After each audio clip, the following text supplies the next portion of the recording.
কী ভাবছো আজকে কি রান্না করব? বাঁধাকপি। বাঁধাকপি দিয়ে নিরামিষ মাছ রান্না করেছিল পপিদি। আমরাও সেই একইভাবে বাঁধাকপি দিয়ে নিরামিষ মাছ রান্না করব। দেখতে থাকো ভিডিওটা।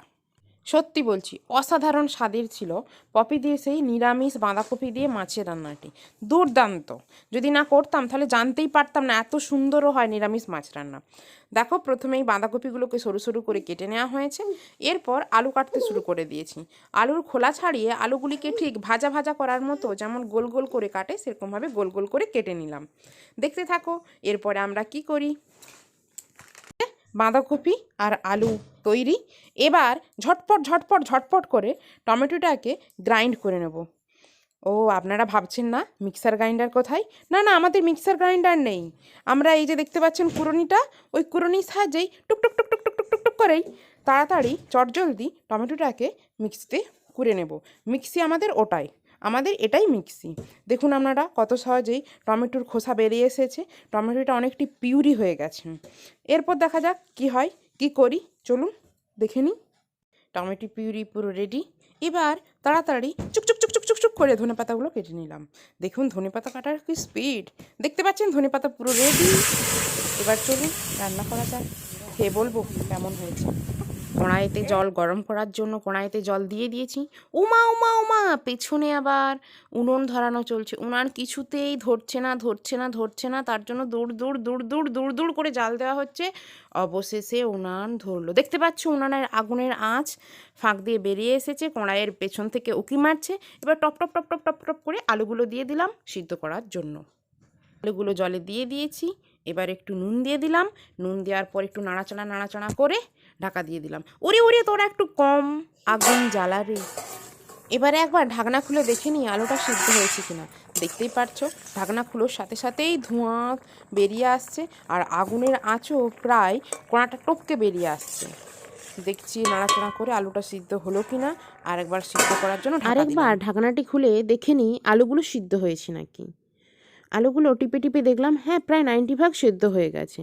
এবার টুকটুক টুকটুক টুকটুক করে আলুগুলো একটি একটি করে কোণা থেকে তুলে নিলাম। দেখতে পাচ্ছ আলুগুলো তুলতে তুলতে আলুগুলো কেমন ভেঙে যাচ্ছে। এখান থেকেই বুঝে নাও যে আলুগুলি পুরোপুরি সিদ্ধ হয়েছে। এবার টুকটুক টুকটুক করে আলুগুলো তুলে নেওয়ার পর কোণাটা পরিষ্কার করে কোণায় আরেকবার জল দিলাম। জলটা গরম হয়ে আসার পর তাড়াতাড়ি করে বাঁধাকপিগুলো ঢেলে দিলাম জলটির উপরে এবং নুন দিয়ে সেই আরেকবার ঢাকনা দিয়ে ওই বাঁধাকপিগুলি সিদ্ধ হওয়ার জন্য চাপা দিলাম। ঢাকনাটি খুলে দেখে নিলাম একবার ঠিক কতটা সিদ্ধ হয়েছে বাঁধাকপি। এরপর নাড়াচাড়া নাড়াচাড়া নাড়াচাড়া করে আরেকবার ঢাকনাটি দিলাম।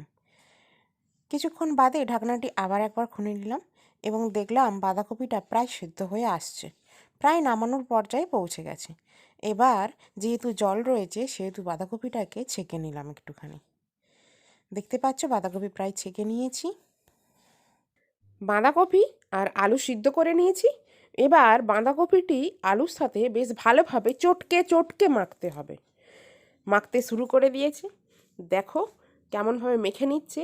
এমনভাবে মাখবে যেন আলুর দানা এতটুকুনো না থাকে। এর সাথে নুনটা একটু মিশিয়ে দেওয়া হলো, একটু লঙ্কা গুঁড়ো দিয়ে দেওয়া হলো, একটু সামান্য হলুদ গুঁড়ো দিয়ে এবার এটাকে ভালো করে চটকে চটকে চটকে চটকে মেখে নেব। সব কিছু নিয়ে মেখে নেব ভাবছি, কিন্তু এদিকে হলুদের বক্স কিছুতেই খুলছে না। যাই হোক, অবশেষে হলুদের বক্স খুললো। হলুদের বক্স থেকে কিছুটা পরিমাণে হলুদ দেওয়া হলো।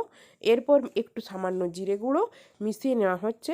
এবার ওর সাথে ভালোভাবে মেখে নেওয়ার পর কি দেব না, সম পরিমাণ যতটা পরিমাণ বেসন নেবেন ততটা পরিমাণই রুল ময়দা নিতে পারেন।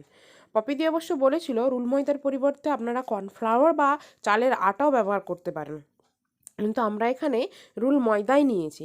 দেখতে পাচ্ছ চামচের পরিমাণটা, যতটা পরিমাণ নিয়ে হয়েছে রুল ময়দা ঠিক ততটা পরিমাণেই বেসন নিয়ে নিলাম। এবার ভালো করে সুন্দর করে চটকে চটকে চটকে চটকে অনেকক্ষণ ধরে মাখিয়ে নিতে হবে।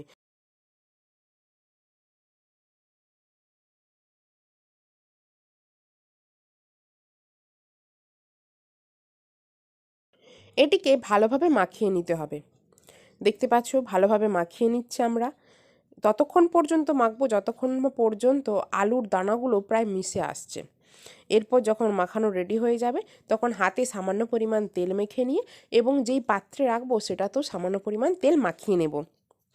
এরপর অনেকটা হাতে করে গোল করে নেবার পর সামান্য পরিমাণ মাছের মতো ছিদ্র করে নেব। মাছের ছোট পিস বা বড় পিস যেরকম দেখতে হয় না সেরকম আকৃতির করে নেব। অনেকগুলো করে নিলাম। এবার চটপট চটপট চটপট করে তেল গরম করে নিলাম। তেল গরম করার পর মাছগুলিকে একটু একটু করে ছেড়ে দিলাম। দেখুন মাছ প্রায় রেডি হয়ে আসছে, অনেকটা লালচে লালচে আকৃতি ধারণ করে নিয়েছে। মাছগুলো ভাজা ভাজা হয়ে গেলে এরপর কড়াইয়ে সামান্য পরিমাণ তেল দিয়ে দিলাম। তেলের উপর দিলাম একটু সামান্য পরিমাণ চিনি, তারপরে দিলাম দুটো ফোড়নের জন্য শুকনো লঙ্কা। এরপর যখন দেখলাম তেলটা সাথে চিনিগুলো উপর দিকে উঠে আসছে লাল হয়ে, তখন দিলাম অল্প পরিমাণে পেঁয়াজ কুচি। পেঁয়াজ কুচিটাকে ভাজা ভাজা ভাজা ভাজা ভাজা ভাজা করে নিলাম। তারপরে দিলাম সেই টমেটোর পিউরি। টমেটো পিউরিটা দেওয়ার পরে সামান্য পরিমাণ কিছুক্ষণ নাড়াচাড়া নাড়াচাড়া নাড়াচাড়া করলাম। এরপর সামান্য পরিমাণে দিলাম জল। তারপরেও একটু নাড়াচাড়া নাড়াচাড়া করার পর যখন দেখলাম ফুটে আসছে, তখন দিলাম অল্প পরিমাণে নুন এবং স্বাদমতো হলুদ। স্বাদমতো নুন দিলাম এবং অল্প পরিমাণ হলুদ দিলাম। তারপর নাড়াচাড়া নাড়াচাড়া নাড়াচাড়া নাড়াচাড়া করার পর দিয়ে দিলাম জল। এবার অপেক্ষা শেষ। দেখতে পাচ্ছ জলটা প্রায় ফুটে এসেছে। জলটা ফুটে যাবার পর এবার সমস্ত যে ভেজে রেখেছিলাম মাছগুলো, সেই মাছগুলোকে জলের উপর ছেড়ে দিলাম। আবারও অপেক্ষা শুরু হলো। কিসের অপেক্ষা? না ফোটার অপেক্ষা। দেখতে পাচ্ছ প্রায় ফুটে এসেছে, ফুটছে, প্রায় রেডি হয়ে আসছে। তখন অবশ্যই লাস্টের দিকে গার্নিশিংয়ের জন্য ছড়িয়ে দিলাম ধনেপাতা। এবার ধনেপাতা ছড়িয়ে দেওয়ার পর নামিয়ে ফেললাম। দেখতে পাচ্ছ একটা মাছও কিন্তু ভাঙেনি। দুর্দান্ত দেখতে হয়েছে মাছগুলি। চলো বন্ধুরা, দেখুন এখন এখানে মাছ তোলা হচ্ছে।